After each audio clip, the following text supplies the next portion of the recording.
नमस्कार, news room live में आपका स्वागत। मैं राहुल ओझा आपके साथ। और देखिए, जमीन से जुड़े मामले को लेकर के बड़ा फैसला आया है। बिहार में लैंड सर्वे को लेकर के बड़ा अपडेट आप तक पहुंचाने जा रहे हैं और बड़ी राहत भी कह सकते हैं कि जमीन के रैयतों को दी गई है। इसके साथ साथ इस नए फैसले में क्या क्या कहा गया है वो एक एक कर आपको बताने जा रहे हैं। तो भूमि राजस्व विभाग ने बड़ा फैसला लिया है। मंत्री दिलीप जायसवाल ने बड़ी घोषणा की है। कागजात की परेशानी से छूट मिलेगी। खबर है कि अब जमीन का खतियान जरूरी नहीं होगा, केवल खाता प्लॉट नंबर के साथ आपको आवेदन देना होगा। सर्वे के दौरान जमीन का नक्शा और दस्तावेज बनाना है। इसके साथ ये भी खबर कि किसी की भी जमीन से बेदखल नहीं किया जाएगा। जमीन के लिए केवल साक्ष्य आपको देना होगा। रसीद, खतियान या कोई भी साक्ष्य आप दे सकते हैं। खबर है कि गैर मजरूआ जमीन का सर्वे सरकार के नाम पर होगा, इसका भी जिक्र किया गया है। अंचलाधिकारी सरकारी जमीन की जानकारी देंगे। दस्तावेज निकालने के लिए जो भारी भीड़ उमड़ रही है उससे अब छुटकारा मिल सकेगा। मौजूद हैं भूमि सुधार मंत्री दिलीप जायसवाल जी। दिलीप जायसवाल जी, अब कहा जा रहा है कि बिहार में जो सर्वे का काम है वो बेहतर तरीके से चल रहा है और खाता और प्लॉट नंबर से अप्लाई कर सकते हैं। 75 लाख परिवार ने सर्वे करवा लिया, अपना ऑनलोड करवा दिया ऑनलाइन, और 75 लाख परिवार का सर्वे का सारा कागजात बिहार की जनता ने कंप्यूटर पर अपलोड कर दिया है। तो सर्वे के मुद्दा में मैंने कल विधान परिषद में भी स्पष्ट तौर पे कह दिया कि एक भी जनता बिहार का सर्वे से किसी तरह से परेशान नहीं होगा। जब तक जनता को हम सारा कागजात उपलब्ध नहीं करा देंगे तब तक कोई भी पदाधिकारी कर्मचारी बिहार की जनता के तरफ या उसको कोई दिक्कत सर्वे के कारण नहीं देगा। सर्वे के लिए अब खतियान की जरूरत नहीं पड़ेगी, ऐसा भी मैंने कहा ना कि एक नया मसौदा एक सप्ताह में आ रहा है जिसमें जनता के हित में ही सर्वे का काम किया जाएगा। खाता और प्लॉट नंबर से अप्लाई मैंने सारी बात बता दी। मैं 13 तरह का छूट देने जा रहा हूं। कौन कौन सी? अब वो तो कैबिनेट पहले मैं कैसे बता सकता हूं, लेकिन वो जनता के लिए मैंने कहा ना कि जिस तरह स्मार्ट मीटर का हवा निकल गया उसी तरह अब सर्वे का हवा निकल गया। विपक्ष का हवा निकला हुआ है, टायर पंचर है, किसी तरह खींच खींच कर हल्ला कर रहे हैं। चलिए, एक सप्ताह के अंदर जो है सर्वे से जुड़े हुए 13 पॉइंट पे नए जो है नियमावली आएगा और ये कहना है भूमि सुधार मंत्री दिलीप जायसवाल का। और ये कह रहे हैं कि जनता के हित में ये बदलाव किए गए हैं सर्वे के काम में और इसका व्यापक असर जो है वो अब आने वाले दिनों में बिहार में जनता को मिलेगी और लोग जो है भूमि से जुड़े हुए जो लोग हैं वो इसका लाभ उठाएंगे। कैमरा पर्सन अजय दुबे के साथ अमित कुमार, न्यूज 18 पटना। और बड़ी खबर समस्तीपुर से है, जहां पर नाव हादसा हुआ है। नाव एक्सीडेंट हुआ है। बता दें कि इस नाव पर शिक्षक सवार थे, स्कूल पहुंच रहे थे, लेकिन कुहासे की वजह से नाव टापू से जा टकराई और ऐसे में शिक्षकों को गंभीर चोट भी आई है। बता दें कि नाव पर शिक्षक सवार थे। रसलपुर घाट से ड्यूटी करने के लिए शिक्षक जा रहे थे। कई शिक्षकों को चोट आई है। दुर्घटनाग्रस्त हुई नाव को शिक्षकों ने खुद रेस्क्यू किया। सभी शिक्षक नाव पर सवार होकर के फिर स्कूल गए। उस नाव की तस्वीर आप तक पहुंचा रहे हैं, जहां देखिए एक महिला शिक्षिका काफी चोटिल दिखाई दे रही है। चोट काफी उससे ज्यादा लगी हुई है। हालांकि खुद रेस्क्यू भी शिक्षकों ने किया और सुरक्षित स्कूल शिक्षक ये पहुंच पाए हैं। देखिए, ये गाड़ियों की कतार है जो गाड़ी लाद करके नाव पर ये शिक्षक ले जाते हैं और उस पार ये बाइक से ही स्कूल तक पहुंचते हैं। लेकिन कुहासा काफी ज्यादा है। लेकिन सवाल बार बार रही कि शिक्षकों की सुरक्षा सुनिश्चित क्यों नहीं की जाती, क्योंकि प्रशासन की भी मौजूदगी वहां पर नहीं होती है और ऐसे में शिक्षक अपनी जान को जोखिम में डालकर रोज यात्रा करते हैं।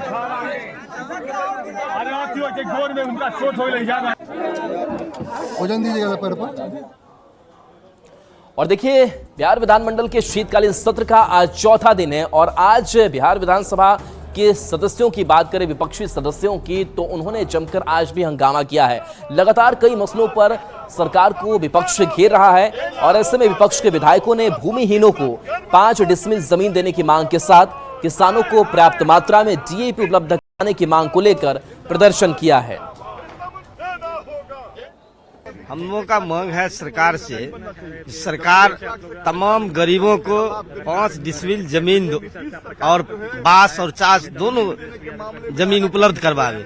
इसकी मांग हम लोग कर रहे हैं, क्योंकि सरकार ने सदन में भी कहा था आज हम तमाम गरीबों को जमीन उपलब्ध कराएंगे। अभी डीएपी का इसीलिए कर रहे हैं कि अभी रबी की बुआई शुरू हुई और आउट ऑफ स्टॉक जो है पूरी तौर पर डीएपी का बता रहा है। सरकार खुद भी कह रही है कि सिर्फ 70% डीएपी हम दे रहे हैं, तो बाकी 30% जमीन के बारे में सरकार के पास क्या योजना है? बिहार कृषि पर आधारित राज्य है, किसानों की जिंदगी पर ही पूरे बिहार की जिंदगी निर्भर करती है और डीएपी आज बड़े पैमाने पर कालाबाजारी हो रही है। 1350 का डीएपी जो है आज मिल रहा है 2000 रुपया में। और देखिए 65% आरक्षण को संविधान की 9वीं अनुसूची में शामिल करने की मांग को लेकर के लगातार जो हंगामा है वो आरजेडी की तरफ से देखने को मिल रहा है। आरजेडी की तरफ से राज्यव्यापी प्रदर्शन आज किया जा रहा है और ऐसे में लगातार कई सवाल जो है वो सरकार पर उठाए जा रहे हैं। बता दें कि पटना में आरजेडी ऑफिस से लेकर बिहार के सभी प्रखंड कार्यालय पर कार्यकर्ता धरना प्रदर्शन करेंगे। विपक्ष का कहना है कि सरकार अपनी बात से मुकर रही है, इसका खामियाजा सरकार को 2025 में भुगतना पड़ेगा। चाहते हैं कि सदन में माननीय मुख्यमंत्री जी आरक्षण के मामले पर आकर के और सफाई दें कि आखिर जब सरकार में सब लोग थे, उस समय जब महागठबंधन की सरकार थी तो आरक्षण का दायरा बढ़ाया गया था और बीजेपी के लोग कोर्ट में जा कर के और इसको रोकने का काम किया है। तो जो 85% आबादी जो है वो बीजेपी को और जदयू को 2025 के चुनाव में उनको औकात दिखाने का काम करेगा। आरजेडी के मुख्य प्रवक्ता शक्ति यादव का कहना है कि आरक्षण के मसले पर सड़क से लेकर सदन तक उनका आंदोलन चलता रहेगा। आरक्षण का विरोध में खड़ा रहती है। मैं जानता हूं ये वो लोग हैं जो लोग कर्पूरी ठाकुर जी के आरक्षण के खिलाफ लेख लिखने वाले लोग हैं, लेकिन राष्ट्रीय जनता दल राज्यव्यापी धरना आज दे रही है और पूरी मजबूती के साथ सड़क से लेकर सदन तक हम लड़ाई लड़ेंगे, अंजाम तक पहुंचाएंगे। ये बात भूलना मत, कदाचित आप लोग भूल जाते हो आरक्षण बिहार के अंदर में आदरणीय लालू यादव ने, रबड़ी जी ने सीमा पिछड़ों का बढ़ाई है। और देखिए बीजेपी विधायक हरिभूषण बचौल ने कहा है कि जब इनके पास वक्त था तब इन्होंने कुछ भी नहीं किया और अब ये लोग जनता के बीच भ्रम फैला रहे हैं। था तो किसी को आरक्षण नहीं दिए। यहाँ पंचायती राज संस्था, शिक्षकों को आरक्षण, फिर दलित बंधुओं को आरक्षण, पिछड़ा बंधुओं को आरक्षण, अति पिछड़ा बंधुओं को आरक्षण, वार्ड मेंबर, पंचायत समिति, जिला परिषद प्रमुख, जिला परिषद अध्यक्ष, सभी पदों पर तो नीतीश कुमार जी और भारतीय जनता पार्टी एनडीए ने रिजर्वेशन दिया। जब वक्त था तो किसी को लाभ नहीं पहुंचाए। और देखिए बिहार विधानमंडल के शीतकालीन सत्र का आज चौथा दिन है और आज भी सदन के बाहर हो या फिर अंदर जो हंगामा है वो देखने को विपक्षी विधायकों का मिला है। और इस बार के अगर सत्र की बात करें तो खास करके जो आरक्षण का मसला है उसको विपक्ष ने खास करके उठाया है। विपक्ष के विधायक लगातार वक्फ संशोधन बिल 2024, ओबीसी एसटी के लिए 65% आरक्षण की मांग को लेकर सदन में सरकार को घेरा है। जातीय गणना के बाद लागू हुए आरक्षण को फिर से बहाल करने, सरकार से आउटसोर्सिंग नौकरियों में भी आरक्षण लागू करने की मांग के साथ विपक्ष में सरकार से स्मार्ट मीटर बंद करने और 300 यूनिट बिजली फ्री करने की मांग की है। हम आपको सत्र के 3 दिन की तस्वीरें दिखा रहे हैं जिसमें विपक्ष अपनी मांग को लेकर विधानसभा परिसर के बाहर प्रदर्शन किया है।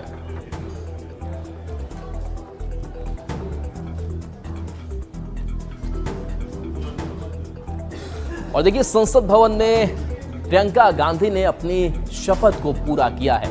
बता दें कि इस बार के जो उपचुनाव कराए गए उसमें प्रियंका गांधी ने जीत हासिल की और संसद की तस्वीर आप तक पहुंचा रहे हैं जहां ये सांसद बनी प्रियंका गांधी वायनाड उपचुनाव में रिकॉर्ड मतों से चुनाव जीती हैं। प्रियंका गांधी आज संसद में सांसद पद की शपथ ली। तथा जिस पद को मैं ग्रहण करने वाली हूं उसके कर्तव्यों का श्रद्धा पूर्वक निर्वहन करूंगी। जय हिंद। विधि द्वारा स्थापित भारत के संविधान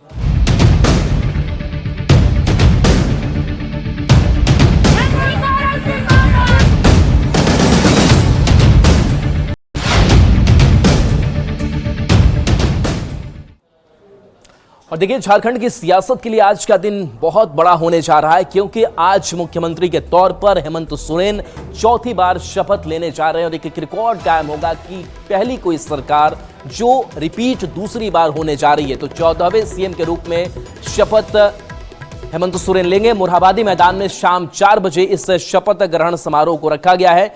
कई बड़े नेता इस समारोह में शामिल होंगे, जिसमें कांग्रेस अध्यक्ष खड़गे, इसके साथ साथ राहुल गांधी शामिल होंगे, तेजस्वी यादव, अखिलेश यादव, अरविंद केजरीवाल भी शामिल होंगे। तो कई राज्यों के सीएम भी इसमें शामिल होने जा रहे हैं। तो देखिए, आज केवल और केवल अकेले मुख्यमंत्री के तौर पर शपथ हेमंत सोरेन का। 56 इंच चौड़े सीने की बात करते हैं भाजपा वाले, ये तो 56 सीट हम लोग लेके आ गए हैं। और अब देखिए झारखंड में कैसे विकास होगा। माननीय हेमंत सोरेन जी झारखंड को इस देश का नंबर 1 राज्य बनाना चाहते हैं, क्योंकि उनका कहना है कि इतनी खनिज संपदा है झारखंड में, इतना कुछ है, इतना अमीर राज्य है, लेकिन भाजपा के कार्यकाल में इसे बिल्कुल पिछड़े, नीचे से सेकंड पायदान में पिछड़े राज्यों में से गिना जाता है। इस कलंक को धोना चाहते हैं माननीय हेमंत सोरेन जी, और वो करके रहेंगे, हमें पूरा विश्वास है। ओथ लेंगे, उसके बाद वोट ऑफ कॉन्फिडेंस जो एक परंपरा है हाउस में वो करेंगे, और उसके बाद वो अपनी सरकार का विस्तार करेंगे। नहीं, पहले भी ऐसा हुआ है यहाँ पर, ऐसा नहीं कि पहली बार है, पहले भी मुख्यमंत्री ने ओथ लिया है। अगर नहीं भी लिया हो तो कोई बात नहीं है कि इसमें सबकी सहमति, सबका रोल रहा है। और देखिए, हेमंत सोरेन आज शपथ लेने जा रहे हैं मुख्यमंत्री के तौर पर, लेकिन उससे पहले एक बड़ा संदेश है वो झारखंड की जनता के लिए हेमंत सोरेन ने सोशल मीडिया एक्स के जरिए दी है। उन्होंने लिखा कि जोहार साथियों, आज का दिन ऐतिहासिक दिन होगा, एक ऐसा दिन जो हमारे सामूहिक संघर्ष, प्रेम, भाईचारे की भावना और न्याय के प्रति हम झारखंड वासियों के प्रतिबद्धता को और मजबूत करेगा। झारखंड की महान धरा ने हमेशा से विरोध और संघर्ष को जन्म दिया है, और झामुमो, भगवान बिरसा, भगवान सिद्धो कान्हू, अमर शहीद तिलंगा खड़िया, फूलो झानो, पोटो हो, शेख भिखारी समेत अनगिनत वीरों के संघर्ष से भरी उसी विरासत को समेटे हर दिन आगे बढ़ रहा है। अपने अबुआ सरकार के लिए हर एक झारखंडी को बधाई। हमारी लड़ाई अटल है, अविराम है, संघर्ष जारी है और आखिरी सांस तक रहेगा आपका हेमंत। तो ये लंबा चौड़ा जो पोस्ट है वो सामने आया और इसके जरिए कई संदेश देने की कोशिश जो है झारखंड की जनता के लिए वो हेमंत सोरेन ने दी है।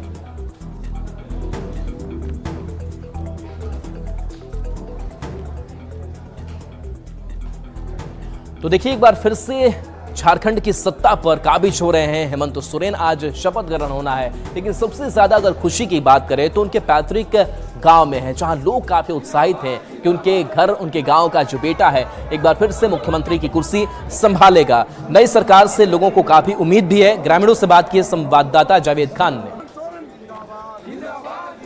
सोरेन के गांव नेमरा में आप हमारे पीछे देख सकते हैं, यहाँ पर जब 28 नवंबर को हेमंत सोरेन फिर से झारखंड की कमान संभालने जा रहे हैं, तो यहाँ पर खुशी का माहौल है।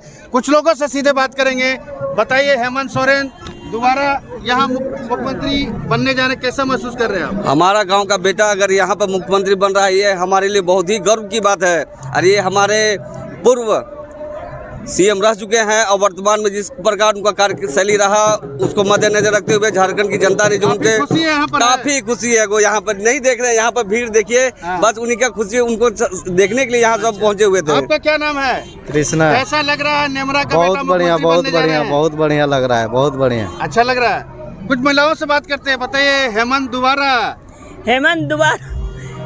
दोबारा जो आए हैं इसके लिए हम लोग बहुत ही खुशी महसूस कर रहे हैं। और सभी महिलाएं, ज्यादा से ज्यादा महिलाओं में और ज्यादा खुशी है कि एक ही नारा, हेमंत दोबारा। अच्छा, कैसा लग रहा दीदी? बहुत अच्छा लग रहा है। घर आज हमारे हेमंत दादा फिर से मुख्यमंत्री बनने जा रहे हैं और उनको बहुत खुशी है। होली दिवाली एक साथ है? एक साथ। क्या आपका नाम है? परमिला देवी। कैसा लग रहा है? बहुत अच्छा, बहुत अच्छा लग रहा है। अच्छा, आपको कैसा लग रहा है? बहुत अच्छा अरे आपका क्या नाम है? मेरा नाम है सर, नाम रविंद्र कुमार महली। गांव के जो हेमंत सोरेन मुख्यमंत्री फिर बनने जा रहे हैं, कैसा लग रहा है? बहुत खुशी लग रहा है, बहुत खुशी लग रहा है, खुशी लग रहा है। आप देख सकते हैं इनके चेहरे पर खुशी काफ़ी देखी जा रही है। इनका कहना है कि इनके गांव का बेटा जो है फिर से मुख्यमंत्री बनने जा रहा है, यानी झारखंड की कमान संभालने जा रहा है। ऐसे में इनकी खुशी दुगनी चौगनी हो गई है। जावेद खान, न्यूज़ 18 राम। और देखिए, विधायक चेतन आनंद और केंद्रीय मंत्री चिराग पासवान के बीच जो जुबानी जंग है वो लगातार जारी है। लगातार एक दूसरे पर दोनों नेता वार पलटवार करते हुए दिखाई दे रहे हैं। और अब चेतन आनंद ने चिराग पासवान को सलाह दी है कि वो गठबंधन के साथ साथ अपनी पार्टी पर भी ध्यान दे। आरोप लगाया कि लोकसभा चुनाव में जीत के बाद चिराग पासवान का हाव भाव बदल गया है। चेतन आनंद ने जमुई सांसद और चिराग के जीजा अरुण भारती पर भी निशाना साधा है।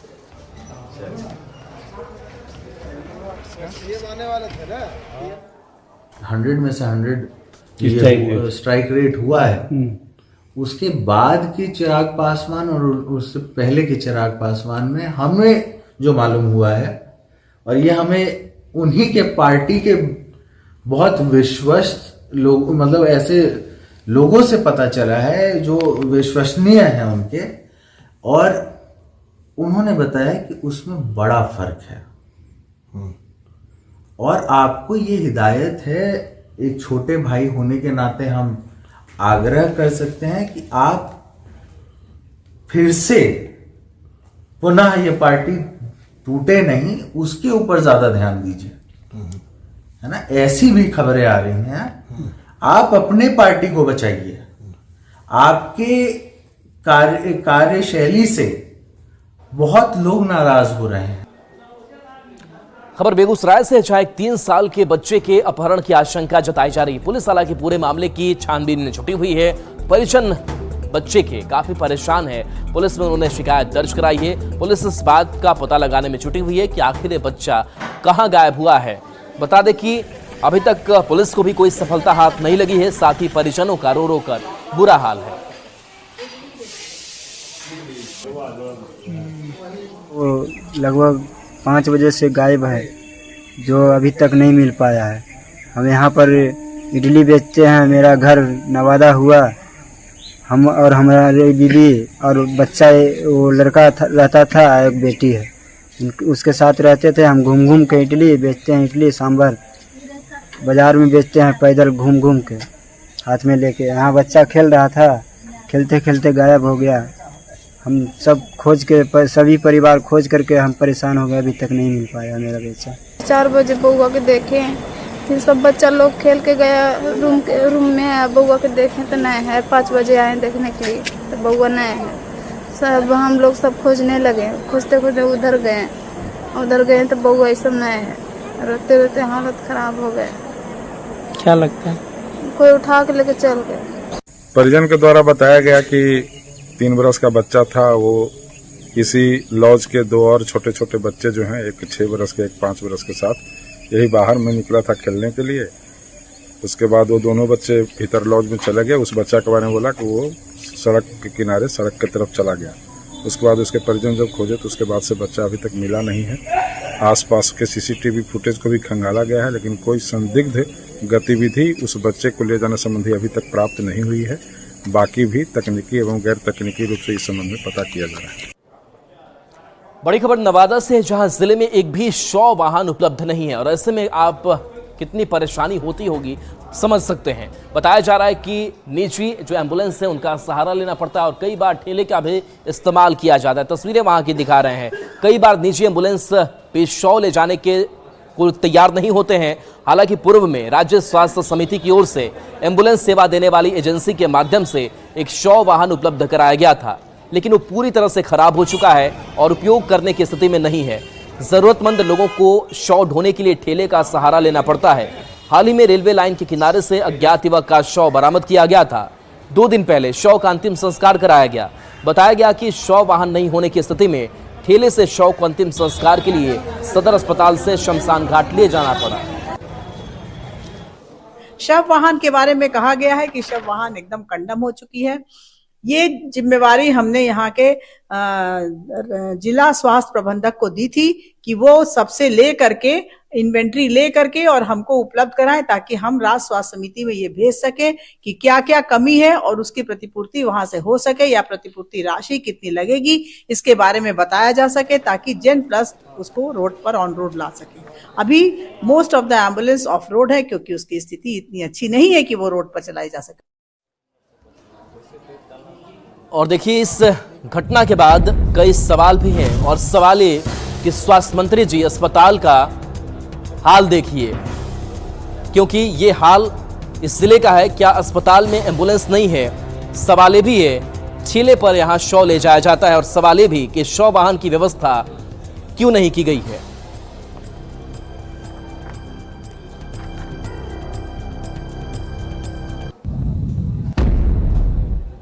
अब बात ठंड की करते हैं, जहां पर मुंगेर में ठंड का एहसास लोगों को हो रहा है। सुबह में घना कोहरा है, विजिबिलिटी काफी कम है, और ऐसे में दिन में ही जो लोग हैं उनको अपनी गाड़ियों के लाइट जलाने पड़ते हैं। तस्वीर आपको दिखा रहे हैं, जहां गाड़ियों की रफ्तार पर ब्रेक सी लग गई है।